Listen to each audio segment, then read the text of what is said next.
شہاب صاحب اس کی دعائیوں کو خاطر میں نہ لاتے ہوئے وہاں سے چلے گئے، جس کے بعد وہ بھی شازمہ سے مسکراتے ہوئے الوداع لے کر جانے لگا۔ کہاں جا رہے ہو؟ شازمہ نے اس کا پیچھا کرتے ہوئے استفسار کیا۔ پہلے تو منان آہستہ چل رہا تھا، مگر جیسے ہی وہ لفٹ کے نزدیک پہنچا اس نے تیزی سے دوڑ لگا دی۔ بائے بائے بچی، اس نے مسکراتے ہوئے کہا۔ تم کہاں جا رہے ہو منان؟ منان منان، لفٹ روکو۔ شازمہ جب تک بھاگتے ہوئے لفٹ تک پہنچی، لفٹ کا دروازہ بند ہو گیا۔ یار، اس کا نام منان نہیں، آفت کی پڑیا۔ اوپس، نہیں، آفت کا پڑا ہونا چاہیے تھا۔ اب میں کیا کروں؟ یہ تو بھاگ گیا، میں شہاب صاحب کو کیا کہوں گی؟ نہیں شازمہ، تم ایسے ہار نہیں مان سکتی۔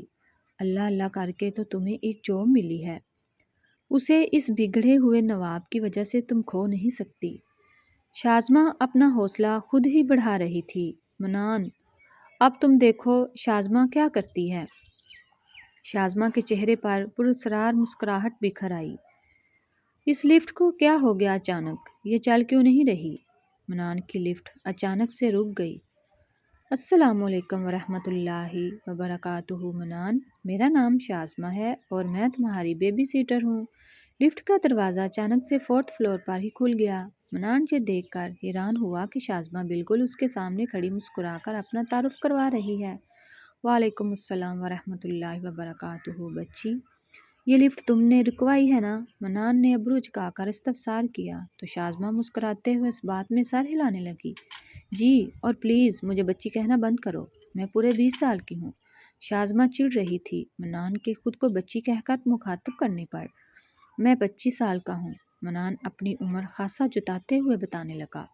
تمہیں لگتا ہے مجھے بیبی سیٹر کی ضرورت ہے؟ منان کا گمان تھا کہ شازمہ انکار ہی کرے گی۔ ہاں، مجھے لگتا ہے تم جیسے بگڑے ہوئے بچے کو سخت ضرورت ہے۔ شازمہ نے اس کی توقع کے بالکل برعکس جواب دیا تھا۔ تم 20 سال کی بچی مجھے، عبد المنان کو بگڑا ہوا بچہ کہہ رہی ہو؟ منان اس کی زندہ دلیری دیکھ کر حیران تھا۔ جی بالکل، شازمہ نے ڈٹ کر آنکھوں میں آنکھیں ڈال کر جواب دیا۔ اوکے، تو دیکھتی جاؤ یہ بگڑا ہوا بچہ تمہیں کیسے بگاتا ہے۔ بیبی سیٹر جی؟ منان نے شازمہ کے چہرے کے قریب اپنا حسین چہرہ کیا تو وہ گھبرا کر ہلکا سا پیچھے ہٹی۔ منان نے طنزیہ مسکراہٹ لبوں پر سجائی، آنکھوں میں شرارت بھرے انداز میں کہا تو شازمہ نے گھبرا کر اپنا تھوک نگلا تھا۔ اسے شدید احساس ہوا کہ وہ غلط انسان سے پنگا لے بیٹھی ہے، مگر اگلے ہی لمحے وہ اپنے وجود میں ہمت جمع کر کے بھرم سے بولی، میں بھاگنے والوں میں سے نہیں، ایک بار ذمہ داری لے لی تو پوری کر کے ہی جاؤں گی۔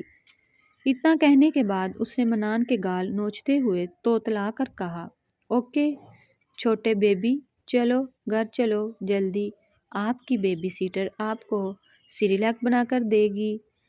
شازمہ نے پر اعتماد مسکراہٹ لبوں پر سجائی، اس کا ہاتھ خود تھام کر آگے چلنے لگی۔ ٹھیک ہے میری پیاری ڈارلنگ۔ منان نے اگلے ہی لمحے ایک پیاری سی مسکراہٹ اپنے لبوں پر سجائی، جیسے اس نے خرافاتی دماغ میں اب کسی شیطانی آئیڈیا نے جنم لیا ہو۔ منان نے اپنی باہیں پھیلا کر شازمہ کی کمر کو حصار میں لے کر اسے اپنے قریب کیا تو وہ غصے سے بفر اٹھی۔ یہ کیا بدتمیزی ہے؟ اس نے منان کا ہاتھ جھٹکتے ہوئے کہا۔ شازمہ کے چہرے پر جھلکتا ہوا غصہ مانو اسے لطف دے رہا ہو۔ اس کے چہرے پر ایک پراسرار مسکراہٹ بکھری تھی۔ کھیل شروع کرنے سے پہلے اپنے مقابل کو اچھی طرح جان لینا چاہیے۔ یہ کہتے ہی اگلے ہی لمحے منان نے بغیر کسی کی پرواہ کیے شازمہ کا ہاتھ اپنی گرفت میں لے کر زور سے اپنی طرف کھینچا تھا، جس کے نتیجے میں وہ نازک گڑیا اس سنگ دل کے سینے سے آ لگی تھی۔ جانے من، تم نے ہاتھ پکڑ کر شروع کیا ہے گیم، اب میری باری۔ تمہیں ہاتھ اچھا لگا؟ تم نے ہاتھ تھاما۔ یہ کہہ کر مزید اس کے کانوں کے قریب سرگوشی کرتے ہوئے، مجھے تمہاری کمر اچھی لگی، میں نے اسے پکڑ لیا۔ اب منان بول رہا تھا کہ شازمہ غصے سے بھڑک اٹھی۔ اس نے ایک زوردار تماچا منان کے منہ پر دے مارا۔ جواب میں منان کے چہرے پر ایک عجیب مسکراہٹ تھی، مانو وہ پہلے ہی تیار تھا اس تھپڑ کے لیے۔ شازمہ اس کے چہرے پر مسکراہٹ دیکھ کر الجھ گئی تھی۔ مجھے لڑکیوں کا خود کو چھونا بالکل پسند نہیں، یاد رکھنا تمہاری لمٹس ہیں، مگر عبد المنان کی کوئی لمٹس نہیں۔ اس کے چہرے پر مسکراہٹ پر آنکھوں میں شعلہ باری تھی۔ لفظوں کو اتنا جماؤ دے کر ادا کیا تھا جیسے وارن کر رہا ہو کہ آئندہ بولے سے بھی چھونے کی ہمت نہ کرنا۔ چلیں کہہ کر مسکراتا ہوا وہ آگے چل دیا۔ شازمہ اس کی شخصیت دیکھ کر الجھ کر رہ گئی تھی۔ یہ ہے کیا چیز؟ پل میں تولا پل میں ماشا، کتنی کمپلیکیٹڈ اس کی شخصیت ہے۔ یا خدا، وہ ابھی نہیں سوچوں میں الجھی ہوئی تھی۔ چلو گی بچی یا میں جاؤں؟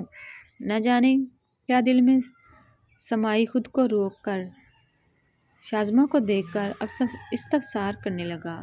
کہا نا میں بچی نہیں ہوں، وہ چڑھتے ہوئے بول کر اس کے پیچھے آئی تھی۔ سر یہ تو کمال ہو گیا۔ منان سر خود شازمہ کو لے جانے کے لیے تیار ہو گئے۔ سیکرٹری نے شہاب صاحب کو دیکھ کر مسرت بھرے لہجے میں کہا، میں بھی اس کمال پر ابھی حیرت کے غوطے کھا رہا ہوں۔ شہاب صاحب منان کو شازمہ کے لیے گاڑی کا دروازہ کھول کر بٹھاتے ہوئے دیکھ کر بے یقینی سے کہہ رہے تھے، بچی پانی لا کر دینا۔ منان صوفے پر آرام سے لیٹا ہوا شازمہ کو زور زور سے پکار رہا تھا۔ وہ کمرے میں داخل ہوئی تو یہ دیکھ کر اس کے ہوش اڑے کہ جو کمرہ بھی وہ 5 منٹ پہلے اچھی طرح صاف کر کے نکلی تھی وہ اب پھر سے بکھرا پڑا تھا۔ پورے بیڈ پر کپڑے تھے، بیڈ کی چادر زمین پوش تھی، صوفے کے کشن بھی زمین کا مزہ چکھ رہے تھے، پرفیومز کی ساری بوتلوں کے کیپ تک کھولے پڑے تھے۔ باتھ روم کی ٹاول کمرے کے مین دروازے پر لٹکی تھی۔ چپس، بسکٹ، نمکوں کے خالی ریپر پورے کمرے میں بکھرے نظر آ رہے تھے۔ منان کا پورا کمرہ کچرا خانے کا منظر پیش کر رہا تھا، جسے دیکھ کر وہ اب منان پر پیچو تاب کھا رہی تھی، جو اسے دیکھتے ہی پیاری سی دل جلانے والی مسکراہٹ چہرے پر سجائے اپنی ٹانگیں سامنے شیشے کی میز پر رکھ کر اس کے غصے سے لطف اندوز ہونے لگا۔ پہلے پانی لا دو مجھے، پھر صاف کر لینا۔ منان اسے غصے میں کپڑے ہینگر کر کے الماری میں رکھتا دیکھ کر مزید مرچیں لگانے کے لیے بھی صبرا ہو کر گویا ہوا، جس پر جواباً شازمہ نے غرا کر دیکھا، 1 منٹ، کمرہ تم نے گندا کیا ہے تو صاف میں کیوں کروں؟ شازمہ کا پارا ہائی ہو گیا۔ منان کو یوں ہنس ہنس کر ٹی وی پر شو دیکھتے ہوئے دیکھ کر وہ ٹی وی اور اس کے درمیان حائل ہو کر دونوں ہاتھ فولڈ کر کے اسے تیور چڑھائے کھا جانے والی نگاہ سے گھورتے ہوئے استفسار کرنے لگی، تو کس نے کہا ہے میری بیبی سیٹر کی جاب کرنے کے لیے؟ اب سامنے سے ہٹو، میرا شو مس ہو رہا ہے۔ منان لاپرواہی سے گویا ہوا، کیونکہ ضرورت ہے مجھے اس جاب کی، تم جیسے امیر زادے کیا جانے پیسوں کی اہمیت کو۔ شازمہ جذباتی ہو کر بولی، اوہ بچی، یہ پیسوں کی اہمیت کا لیکچر تب دینا جب مجھے نیند نہ آ رہی ہو۔ اس کی بات شازمہ کو احساس دلا رہی تھی کہ منان نہایت ہی بے حس لڑکا ہے۔ تم نہایت ہی بے حس ہو، وہ دانت پیستے ہوئے کہہ کر اسے گھورنے لگی۔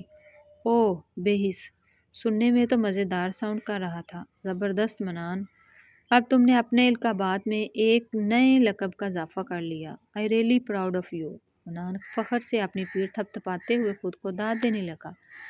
شازمہ اس کی بے حسی کی انتہا دیکھ کر پاؤں پٹکتے ہوئے چلی گئی۔ اچھا سنو بچی، پانی تو لا دو یار۔ منان مسکراتے ہوئے مزید تپانے لگا۔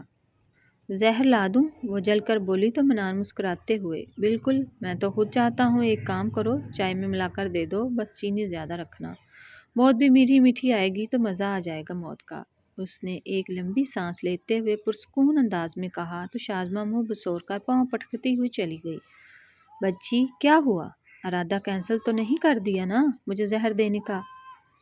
اس کے سوال پر شازمہ کا دل چاہا اس کی چٹنی بنا ڈالے۔ وہ دانت پیستے ہوئے، اگر تم مجھے اس طرح تنگ کرتے رہے تو مجھے یقین ہے میں نے ایک دن خونی ضرور بن جانا ہے۔ اس کی بات سن کر منان کا قہقہ بلند ہوا تھا۔ ویسے صبر کا لیول کیا ہے تمہارا؟ منان تجسس سے استفسار کرنے لگا۔ کیوں؟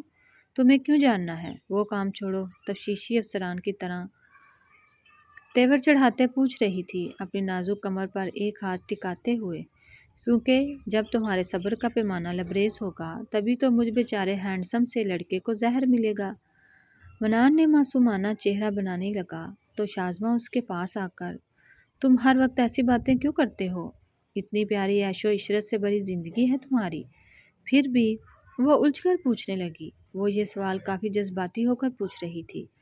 اس کے چہرے پر سنجیدگی دیکھ کر منان بھی سنجیدہ سا چہرہ بنا کر، کیونکہ ایسی باتیں کرنے سے مجھے سکون ملتا ہے، اور رہی اس عیش و عشرت سے بھری زندگی کی بات تو مجھے نہیں چاہیے، اس نے سپورٹ سے جواب دیا۔ اس طرح کی باتیں نہ تم جیسے بھرے پیٹ لوگ ہی کر سکتے ہیں، جنہیں زندگی کی کوئی قدر نہیں، جنہیں آرام سے بیٹھ کر بستر پر ہی ناشتہ اور کھانا ملتا ہے۔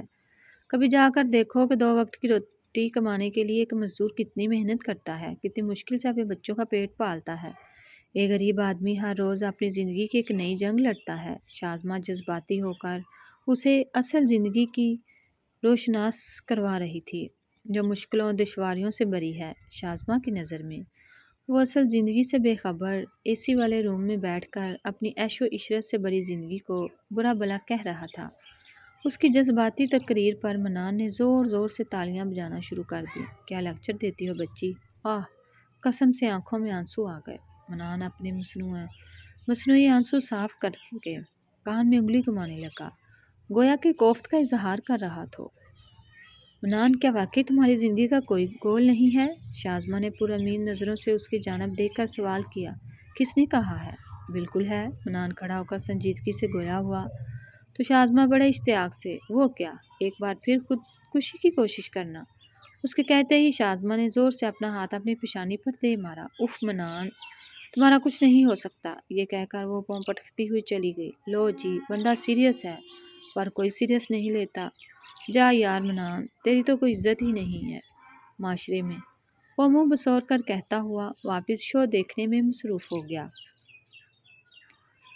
منان یار، کوئی جگہ چاہیے فلم کی شوٹنگ کرنے کے لیے۔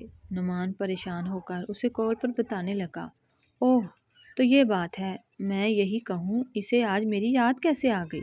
بیٹا، میں سمجھ گیا تھا تجھے مجھ سے ضرور کوئی کام پڑا ہے، تبھی اتنے سالوں بعد یاد کر رہا ہے۔ اف، یہ مطلبی یار۔ منان اس کی بات سن کر طنزیہ مسکرا کر سوچنے لگا۔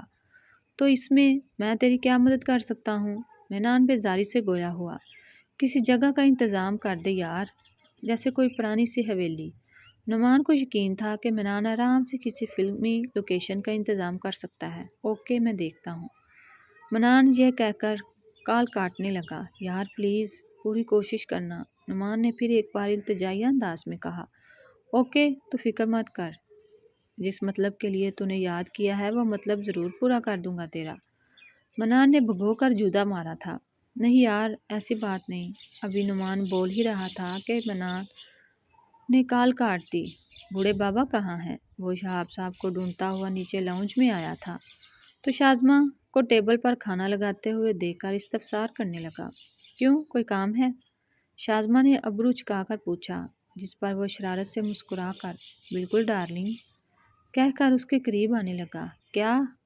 وہ جتنا ایک قدم آگے بڑھتا شازمہ اتنے قدم پیچھے کی جانب لیتی۔ وہ بغیر پیچھے دیکھے قدم لے رہی تھی۔ منان کی اس کے وجود پر ٹکی ہوئی نظریں شازمہ کو نروس کر گئی تھیں۔ شازمہ منان کی آنکھوں میں چھائی ہوئی مستی کو دیکھ کر گھبرا کر پیچھے آہستہ آہستہ قدم لے رہی تھی کہ اچانک وہ پیچھے موجود صوفے سے ٹکرا کر گرنے لگی۔ منان بجائے اسے بچانے کے اسے گرتا ہوا دیکھ کر ہنسنے لگا۔ تم نہایت ہی بدتمیز ہو، شازمہ غصے سے دانت پیستے ہوئے بولی، اسے خود کا مذاق اڑاتا دیکھ کر۔